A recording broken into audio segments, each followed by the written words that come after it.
नमस्ते मित्रमैत्रिणींनो, जयश्रीज garden मराठीमध्ये तुम्हा सर्वांचं खूप स्वागत. आणि आज मी तुम्हाला थोडासा गार्डनचा ओव्हरव्ह्यू दाखवणार आहे. उन्हाळ्यामध्येच थोडासा पाऊस पडल्यामुळे झाडं खूप हिरवीगार आणि छान चकचकीत पानं झालेली आहेत. आणि काल मी काही कुंड्या पण रिपोर्ट केलेल्या आहेत, त्या सुद्धा तुम्हाला मी दाखवते. आणि ही रेनलेली पण छान उमललेली आहे. तर खूप छान असं हे गार्डनचं पावसामुळे जरा वेगळंच रूप झालेलं आहे. आणि उन्हाळ्यामध्ये खूप धूळ बसते झाडांवरती आणि झाडांची पानं खूप धुळीने अशी माखलेली असतात, ते सर्व धुवून गेलेलं आहे. तसेच हा मोगरा पण खूप छान फुललेला आहे. खूप सुंदर सुगंध आहे याचा. कटिंग पासून पण लावू शकता आणि नर्सरीमध्ये सुद्धा हा मिळतो. तुम्ही थोडं लांब जरी बसला तरी तुम्हाला त्याचे सुगंध इतका मोहून टाकतो. तर याच्यासाठी मी फक्त किचन मधील कचरा त्याच्यामध्ये जिरवलेला आहे, ते सुद्धा मी तुम्हाला दाखवते. मागे मी कुंद्याचा व्हिडिओ शेअर केलेला आहे, तो तुम्ही सर्वांनी पाहिलेलाच आहे. आणि त्याच्यामध्ये सुद्धा मी किचन मधील जो कचरा जिरवलेला आहे त्याचाच तो फक्त इफेक्ट आहे त्या किचन मधील कचऱ्याचा. आणि तो खूप जणांनी व्हिडिओ पाहिलेला आहे आणि सर्वांना तो आवडलेला सुद्धा आहे. तसेच ही पाऊस पडल्यानंतर ही रेनलिलीची फुलं आपोआप उगवलेली आहेत. आणि त्याच्यामध्ये हा एक कलर आहे आणि हा एक कलर आहे. अजून पिवळा पण आहे, पण त्याला अजून फुलं आलेली नाहीयेत.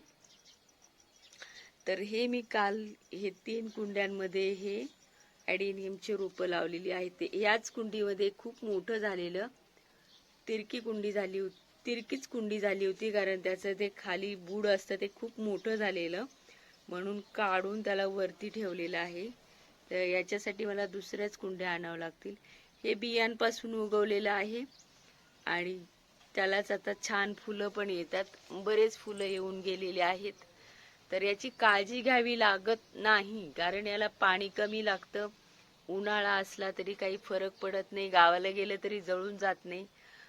त्यामुळे फक्त माझ्या मिस्टरांना हे झाडं एवढे आवडतात ना, ते म्हणतात की नाही नाही, आता सगळे झाडं ठेवून दे आणि ह्यालाच आपण जास्त ठेवूयात, कारण ह्याला पाण्याची गरज नाहीये आणि जास्त काळजी पण घेत नाही आपण, तरी पण हे अगदी निवांत राहतात आणि याला किडे वगैरे काही लागत नाहीये.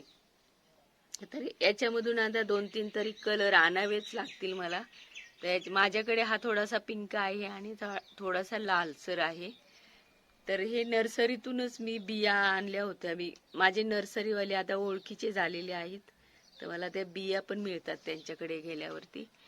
तर बरेच मला नर्सरीवाले काही झाडं पण देतात. तुम्हाला मी ते नंतर पण दाखवणारच आहे. काल मी हे गुलाब रिपोर्ट केलेलं आहे, ते तुम्हाला दाखवते. तर याच्यामध्ये ही कुंडी फुटली होती, तर दुसऱ्या कुंडीमध्ये लावलेलं आहे. हे देशी गुलाब आहे, खूप छान सुगंध आहे. थोडस सुकलेलं नाहीये, पण अजून थोडं पण आहे, तसंच लावलेलं आहे. थोड्याशा मुळ्या वगैरे मोकळ्या करून. आणि ह्या शेवंतीला छान अशी फुलं पण आलेली आहेत. याचा कलर चेंज झालेला आहे. याचा कलर गुलाबी होता, त्या उन्हाळ्यामुळे याचा कलर चेंज झालेला आहे. आणि इकडे पण हे गुलाब उमलत आहेत, सुंदर असे गुलाब उमलत आहेत. आणि इकडे ही लिली आहे. आणि अजूनपर्यंत याला फुलं येत आहेत आणि कळ्या सुद्धा येत आहेत. हे सुद्धा खूप छान उमलत आहे. पाऊस पडल्यानंतर हे उमलायला चालूच होतं. पेंटॉस आणि हा मोगरा खूप सुंदर सुगंध आहे याचा. तुमच्याकडे असेल तर तुम्हाला हा अनुभव येईलच. आणि खत म्हणून मी याला फक्त किचन मधील कचरा देत असते. हे पहा, याच्यामध्ये तुम्हाला दिसून येईल सर्व. तर खूप काही त्रास करून घ्यायची गरज नाही. किचन मधील कचरा उन्हाळ्यामध्ये आरामशीर कुंडीमध्ये ठेवला तरी तो वाळून त्याचा छान असा खतामध्ये रूपांतर होतं. त्यामुळे नाही का अजिबात घाबरायचे नाही. किचनमध्ये कचरा असेल तो कुंड्यांमध्ये टाकण्यासाठी मी बऱ्याच वेळेला असंच करते आणि त्याच्यामुळेच माझी ही झाडं सर्व चांगली झालेली आहेत.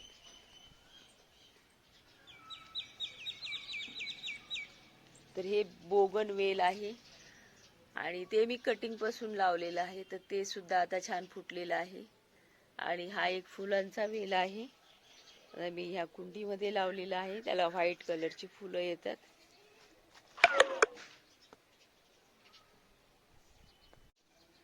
आणि हे पेरू सुद्धा आता बऱ्यापैकी मोठे होत आहेत. पाऊस पडल्यानंतर ह्या पॉटमध्ये पावसाचं पाणी गेलं आणि स्वच्छ पाणी झालेलं आहे. कमळाचे पानं सुद्धा छान झालेली आहेत. तर हे देशी गुलाब आहे आणि ऊन आणि याचं पाकळ्या सुकलेल्या आहेत, पण खूप छान सुगंध आहे. आणि याचा तुम्ही गुलकंद सुद्धा करू शकता. काल छान गुच्छ झाला होता, पण आज जरा सुकलेला आहे. पाकळ्या झडत आहेत आणि कळ्या सुद्धा आलेल्या आहेत त्याला. या कुंडीमध्ये मी याला रिपोर्ट केलेला आहे. आणि ही एक कमळाची बादली आहे आणि हे सुद्धा पानं नवीन येत आहेत. तर फूल केव्हा येईल मला सांगता येणार नाही, पण पानं व्यवस्थित झालेली आहेत. तर हे मला खूप आवडतं म्हणून मी नेहमी याला दाखवते, कारण याच्यासारखं मला सुंदर असं काही वाटतच नाही. याला बघितलं ना माझं मन खूप प्रसन्न होतं. असं वाटतं किती वेळ बघतच राहावं. मला याच्यामधून अजून कलर हवे आहेत. नर्सरीमध्ये गेले ना याचे 2-3 तरी कलर आणणार आहे. खूप सुंदर असा हा लुक देऊन जातो. याचा कलरच इतका अप्रतिम आहे. आणि हे कटिंग पासून लावलेलं आहे. तुम्ही सुद्धा हे कटिंग पासून लावू शकता. तर व्हिडिओ आवडला तर लाईक करा आणि सबस्क्राईब करायला विसरू नका. खूप खूप धन्यवाद.